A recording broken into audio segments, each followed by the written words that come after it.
ما كنتش متخيلة إن الوصفة دي هتظهر وهتطلع للنور وهتشوفوها. كنت حاسة إن هي هتفشل وإن أكيد الجيلي ده هيلزق في القالب وهتبقى زيطة وزنبليطة ويعني أكيد مش هتوصل للمرحلة دي، فعملتها وتوكلت على الله.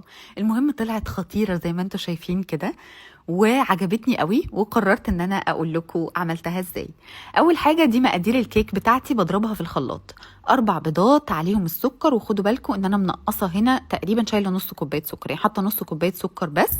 حاطه كمان كوبايه الا ربع زبده على زيت، حطيت كوبايه لبن دافي، وضربت البيض والفانيليا وكل السوائل بتاعتنا كده زي ما انتوا شايفين في الخلاط.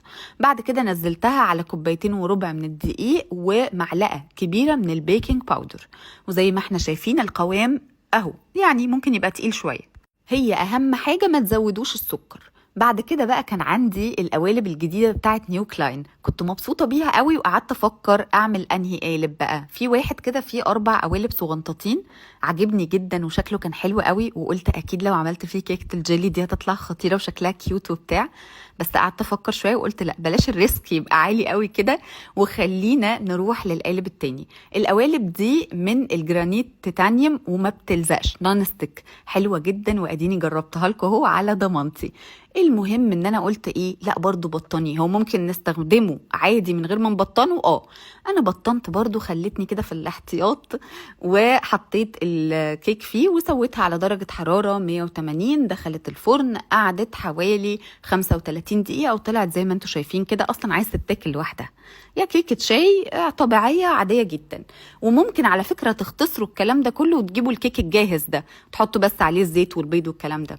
القالب لازم يدهن كويس قوي تاني بالزيت، لان هو ده اللي هيخرج الجيلي والكيك في الاخر، فلازم اوعي تنسي. وبعدين عملت جيلي تقيل، اللي هم مثلا كيسين على 2 كوباية من المية، مية دافية او مية سخنة معاها مية ساقعة. دوبت الجيلي كويس قوي ودخلت التلاجة لحد ما مسك نفسه سنة، مش قوي يعني، مسك نفسه قعد ساعتين، ساعتين ونص.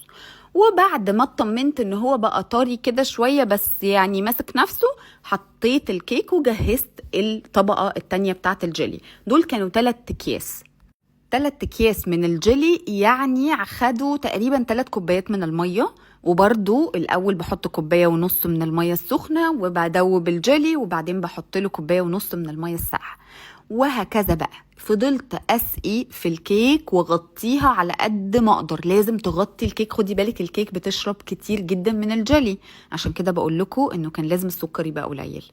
وحطيت الجلي ودخلتها التلاجة 12 ساعة، لازم من بالليل، مستحيل هتقعد كام ساعة، لا ادي بقى الجلي حقه تماما. دخلت التلاجة بعد ما حطت لها كمية الجلي اللي غطيتها كويس قوي.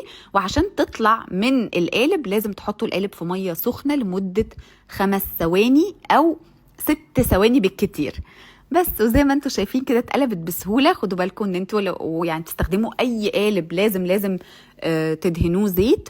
وبصوا بقى من جوه عاملة ازاي، خطيرة. ادوها بس حقها ووقتها في التلاجة عشان تطلع مظبوطة، وبجد تطلع حلوة قوي ومفرحة جدا جدا جدا، يعني هي شكلها اصلا مفرح جدا.